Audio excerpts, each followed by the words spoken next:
Donc quand je dis tous les 4, je vais bien évidemment parler de Manon, qui est parmi nous. Comment ça va, Manon? Très bien, Ça toi? va super, ça va super. J'ai une voix un peu suave parce qu'aujourd'hui on va parler d'un sujet un peu spécifique avec Nicolas. Nicolas, tu veux nous parler de quoi aujourd'hui réellement? Alors aujourd'hui, on va parler de la De la sauge. sauge, waouh. Les pouvoirs de la Une sauge. plante un petit peu mystique. Et s'il y a bien quelqu'un d'un peu mystique qui a tendance à traîner un peu dans les profondeurs de la Terre, c'est bien Jules. Comment ça va, Jules? Bonjour Marc, ici Mystique Jules. Toujours ravi de vous rencontrer autour de cette petite soirée d'entretien cosy. Mystique Jules, c'est un pseudo qui est fantastique. Mais Ton nom d'animateur radio, mais direct. on a également notre invité surprise qui est parmi nous, en la personne de Raphaël, qui va zoner probablement au cours de cet enregistrement à droite à gauche. Comment ça va, Raph, ce soir? Eh oui, ça va. Écoutez, je vais et je rôde, telle une ombre, et puisse-t-elle ne jamais devenir la vôtre. Ah, et c'était poétique. C'était poétique et aujourd'hui c'est un épisode un peu spécial qui aurait pu être un hors-série mais il y a eu du chamboulement, ce sera un épisode normal. Mais on va commencer tout de suite en parlant de la sauge avec Manon qui va faire l'introduction de la chronique de Nico. Chose qui avait déjà été faite sur le hors-série Seigneur des Anneaux où tu avais fait l'introduction de la chronique de Jules. Ah oui? Oui. Je m'en rappelle pas. Appelez-moi Madame Intro. la chronique de Mystique Jules. je vais te renommer comme ça direct sur notre conversation. Mystique avec un K, bien évidemment. Mystique. Bien sûr. Exactement. Bah oui, mais la Jules, la sauge. Jules.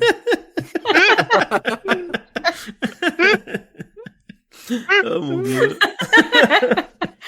Vous parlez de la Jules aujourd'hui? La Jules. En tisane, fumée, qu'est-ce que vous voulez? Bon infusion, Jules. Qu'est-ce qui s'est passé là? Il fait une sortie de... Je suis tellement content que tu sois venu, Jules, ce soir. Le mec, il a rien demandé. C'est le fait à son cul.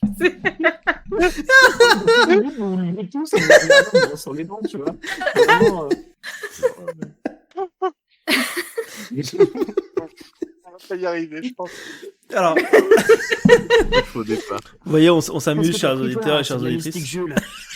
Oui, parce qu'en plus, il faut organiser parce que je vais introduire la chronique la plus longue de Nico. Ouais, j'espère que vous êtes prêts, parce qu'il est 21h27. Au secours. Allez, c'est parti, on se reconcentre. Allez. Du coup, oui, moi, je voulais introduire la chronique de Nico parce que Nico m'a contacté il y a quelques temps pour que je relise cette fameuse chronique. Parce qu'il va y parler de la sauge et notamment, arrête-moi si je dis des conneries parce que c'était un petit moment Nico, C'était le 20 l'influence. juin 2023, exactement. Oh ouais, voilà, donc ça commence à... Ah à oui, faire. c'est vrai que ça date Ça d'il y a pratiquement un an. Ouais.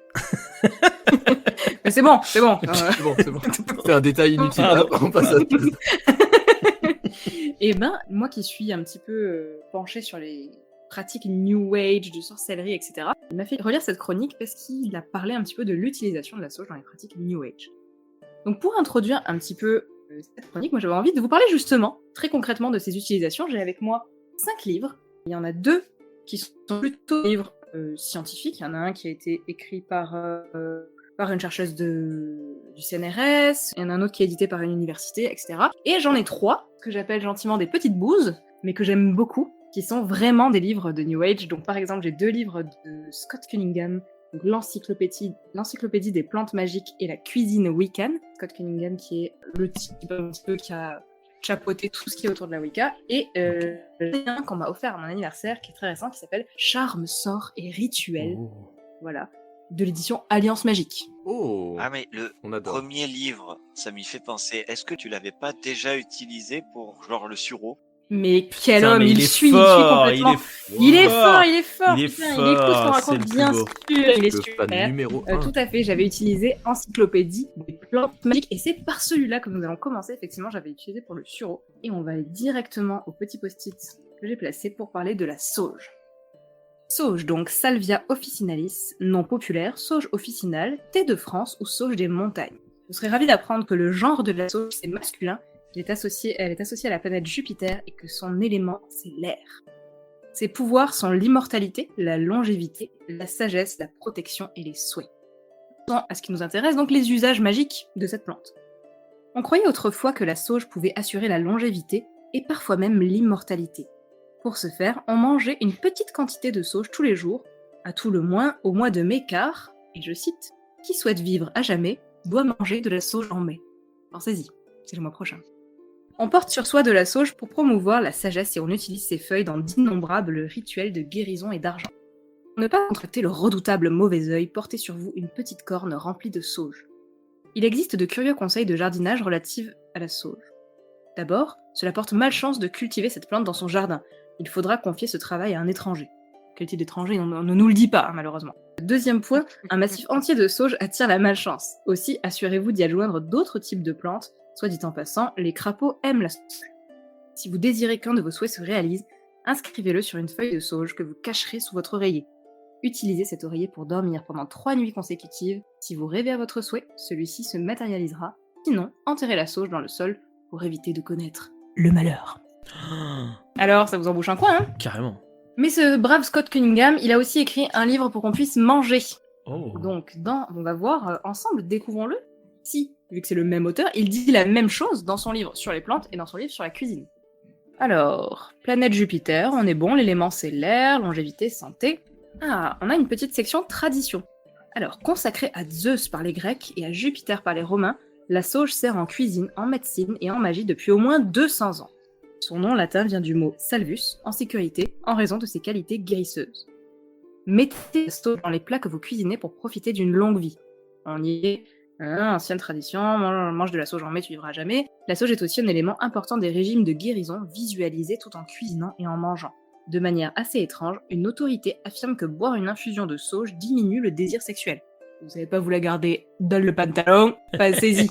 Alors dans le dernier livre que j'ai eu, donc Charme sort rituel, j'ai trouvé de grosses mentions sur la sauge. En fait, il y a pas mal de petits rituels, par exemple mettre fin aux nuisances d'autrui, encourager un mariage, etc., etc. Mais du coup, j'ai quand même trouvé quelque chose d'assez intéressant sur la sauge, parce que c'est une recette que je connaissais, entre guillemets. Il faut utiliser de la sauge dans le vinaigre des 4 voleurs. Vous connaissez? Vous avez déjà entendu ça? Non. Non, jamais. Les 4 voleurs. 4 voleurs. Le vinaigre des 4 voleurs, ouais. Alors j'ai trouvé un article dessus sur les archives départementales de l'Aude, qui publie un texte de 1721, et qui explique qu'en fait c'était un remède préservatif pour la peste, les fièvres malignes, et donc il était dit le vinaigre des 4 voleurs. Donc dedans, il y a tout un tas de plantes, et notamment de la sauge, il faut le faire macérer, etc. etc. Mais dans mon livre New Age, là, ils disent que le vinaigre des 4 voleurs est utilisé comme un agent de malédiction. Inscrivez le nom de la personne que vous souhaitez maudire sur un bout de papier, faites tremper le bout de papier dans le vinaigre des 4 voleurs, laissez-le sécher puis brûlez-le. Ce sont les cendres de ce papier que vous utiliserez dans votre rituel. Vous pouvez également répandre du vinaigre des 4 voleurs sur le pas de la porte d'un ennemi pour démolir sa maison. Ça me dit quelque chose. Donc absolument rien à voir avec le document du 18e qui a été fait par les archives de l'Aude, mais bon, ma foi, peut-être que ça avait d'autres utilités. Et du coup, j'ai 2 autres livres avec moi. C'est complètement, j'y pensais de ouf. Tout à fait. Vinaigre des 4 voleurs. Notez-le dans un petit coin. Et en plus, je pense qu'on peut en faire, ça a pas l'air dégueulasse en vrai. Un livre que j'avais utilisé pour la chronique sur le sureau aussi, c'est un livre que j'aime beaucoup, c'est Enquête sur les plantes magiques de Michel Bilimoff, édition Ouest France. Et l'autre, c'est Une histoire des médecines populaires, herbes, magie, prières, d'Yvan Brochard et Jean-François Leblond, par l'Université de Descartes, édition de la Martinière. Et du coup, ce sont des livres avec beaucoup de sources, etc. Et je suis ravie de vous annoncer qu'il n'y a pas de mention de la sauge à l'intérieur. Comme on le dit souvent en recherche, quand on trouve rien, c'est qu'on trouve déjà quelque chose. Ça veut dire tout simplement que la fameuse paternité de cette très ancienne et médiévale de la sauge, d'ailleurs si vous allez sur la page Wikipédia, je me suis prêté à l'exercice tout à l'heure, il y a écrit que la sauge est utilisée depuis les temps médiévaux comme un remède hérité des dieux, etc. Et ben en fait, moi dans mes bouquins de recherche, alors j'ai pas fait plus de recherches que ça, j'ai juste ouvert 2 bouquins, mais il y a rien. Donc potentiellement, cette paternité, elle est pas si vieille que ça. Mais je vais laisser Nico un petit peu nous parler de tout ça. Eh bien, je te remercie Manon parce que ton introduction était parfaite. Du coup, moi j'ai une question pour vous. Est-ce que vous avez déjà brûlé de la sauge? Plein. Oh oui. Oh oui. Oh oui, un Ouais, massif on entier. peut avoir J'ajouterais- une anecdote vis-à-vis de ça si vous voulez Ah, même.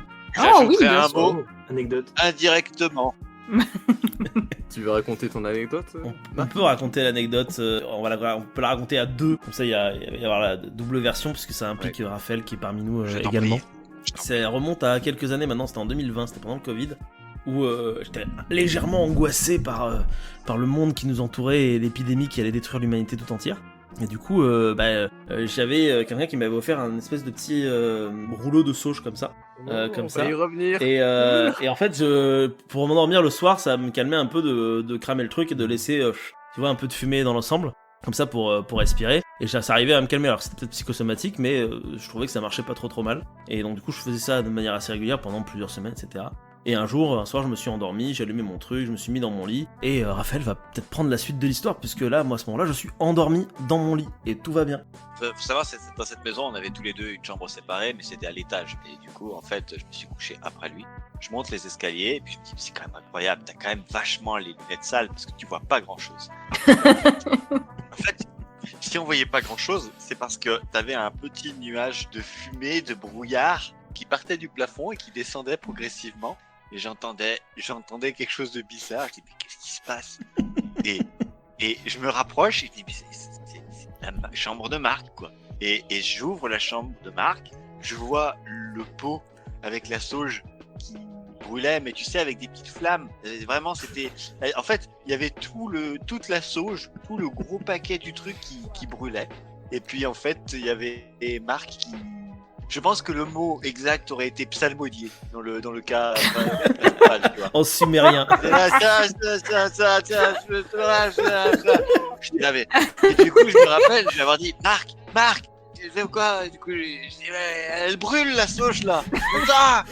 Et du coup, en fait, il s'est levé et même, je sais pas si t'avais pas voulu essayer de toucher le pot qui était quand même. Je pense que j'ai essayé de toucher le pot. Et... En fait, le truc, il y avait vraiment une vraie flamme dans le pot dans lequel il y avait plus de sauge, il y avait juste du feu en fait. Bah, du coup, je sais plus comment on a fait, on a dû foutre de l'eau dessus, je pense. Mais Il y avait un visage qui te parlait dans les flammes. Avec des cornes. Mais j'avoue, qu'il avait entendu un dauphin. je sais plus bien comment on a éteint le truc, mais ouais. Bah, ça s'éteint tout seul en vrai. Ouais, mais il n'y a plus rien à consommer. Honnêtement, vu la taille du petit nuage qui commençait à descendre, ouais, je puis me disais, putain, ça fait quand même un sacré temps qu'elle brûlait. La chaleur du bol dans lequel qui était posé sur mon bureau en bois. Oui, par conduction. Ça pouvait aussi être un peu tendu. Mais surtout, moi, j'étais éclaté au sol. Hein. J'avais la barre au crâne. En fait, sans Raphaël, je serais mort, je pense, étouffé à l'intérieur de ma propre chambre parce que j'ai essayé de brûler de la sauge. Donc, j'ai un rapport un peu particulier avec la sauge. Je vois. Voilà. Oui, c'est très possible. Moi, j'en ai brûlé souvent, mais pas de la sauge, pas celle en petit bâtonnet du commerce, jamais. J'ai toujours brûlé de la sauge du jardin, de gens qui utilisaient de la sauge. Et je pense que ça brûle moins. Parce que les petits bâtonnets du commerce, ils sont vachement compacts. Ouais, ils sont compacts, c'est comme un starter de cheminée. Et du coup, en je pense qu'en fait, je sais pas, ça doit brûler vachement longtemps. Parce que moi, mes trucs, ça brûle une feuille et après ça s'éteint. Tu vois. Ouais. Je vous mets quelques photos d'illustrations dans la bibliographie. Dans la salle de pause. La salle de pause. Ça, alors, on va y revenir. C'est juste. Ouais, exactement, c'est à ça que je pensais. Oui, voilà, les miens, c'est ceux qui sont en bas à gauche là. Ouais. Si ce petit instant passé en notre compagnie vous a plu et que vous avez envie d'en passer d'autres avec nous, eh bien n'hésitez pas à vous abonner, mettre un petit pouce bleu, partager la vidéo ou encore nous suivre sur les réseaux sociaux. Sachez que vous pouvez aussi écouter cet épisode dans son entièreté et pour cela vous n'avez qu'à vous rendre dans la description de la vidéo. Je vous dis à très bientôt pour à nouveau écouter un petit peu de tout et surtout un petit peu de rien.